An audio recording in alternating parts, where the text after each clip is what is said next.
When I retired from the landscape architect business, I moved my family to North Carolina in the heart of the Smoky Mountains. There we were fortunate enough to find a beautiful old colonial home, 100 years old. We decided this is where we wanted to stay, so we built a studio and a gallery on the property. And that's when I seriously got into constructing my folk art pieces.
This Noah's Ark is 3.5 feet long, 28 inches high, and its passenger list consists of 26 animals, 10 birds, 5 turtles, and of course Noah.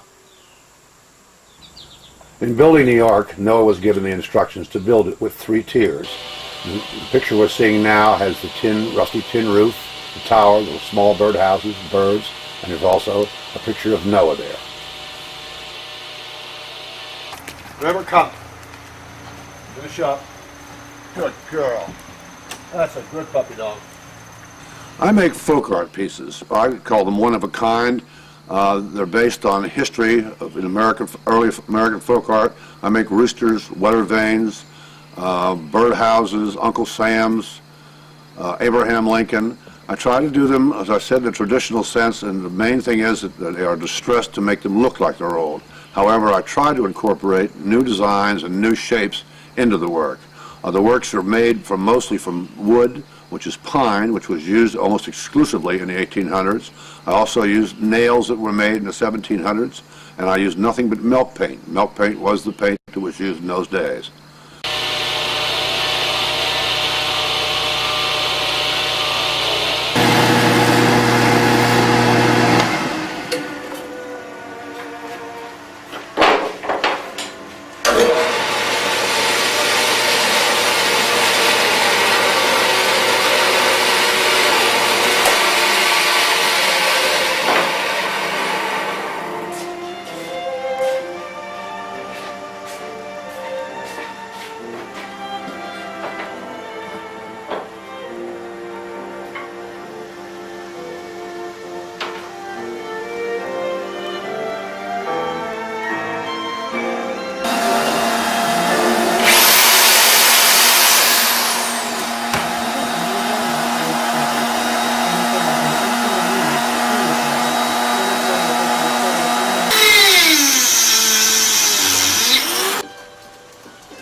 Once the pieces have been carved or constructed, it's time for it to be finished.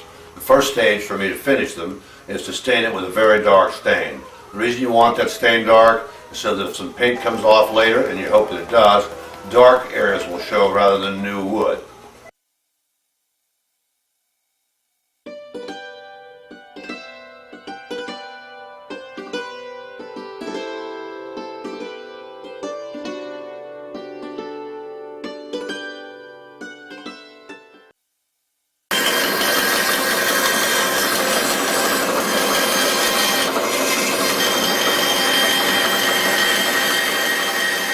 type of paint I use, when I can get it, is mostly always milk paint.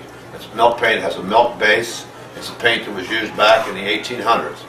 The nails that I use to construct these objects also are nails that are made today. They're made with the same machine up in New Hampshire that were made back in the 17 and 1800s. So I try to use those.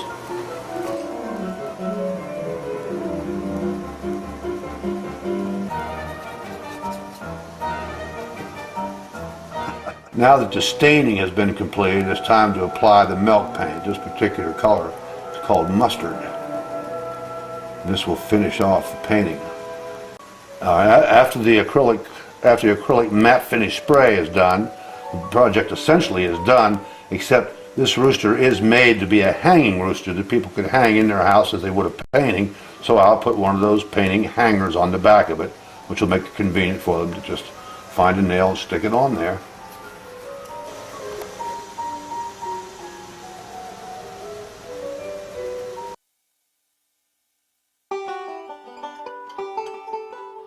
The ideas for my original designs have been inspired by American folk art of the past. To create these carvings, I use power tools as well as hand tools.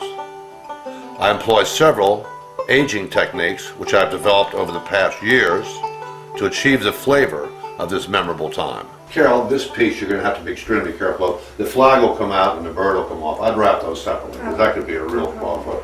And I'm really concerned, babe, if we have a box that can fit this.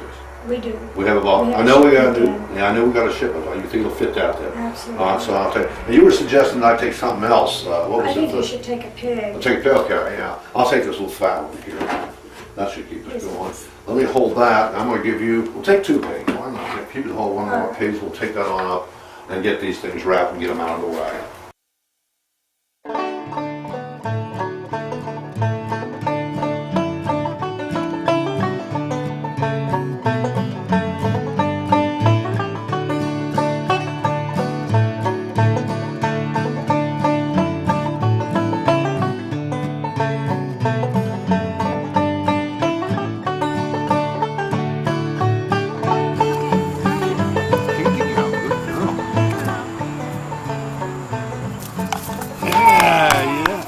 Good puppy. Yes, good girl. In high school, in my senior year, I was fortunate enough to have a very fine art teacher who evidently saw some kind of a spark in me and helped me procure a scholarship to Parsons School of Design in New York City. I found after several years of working in the graphic design department, it wasn't really what I wanted to do with my life.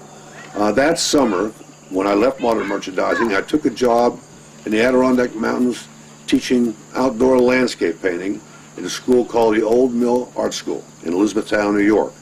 After several summers of teaching up in the mountains, I moved my family to Clearwater, Florida. There I got involved with landscape design and practiced as a landscape architect from 1970 to 1993. During that period, I also taught all medium art courses to adults at Clearwater High School in the evening. You said you wanted enough grapes. I got grapes. It's enough for you to make one heck of a mess. Look at this. Oh, they're gorgeous. Aren't they beautiful? Oh. Yeah. You gonna make juice too, or just? With all those, yes. Yeah, that'd be good. Okay. Good. I suppose you want the seeds out this year. Yeah, I'd like to have the seeds out if you don't mind, please. Well, I know what I'm doing today. I know I'm getting out of here because the mess is coming. You're not gonna help me? Not me. But you're so good at messes. Yeah.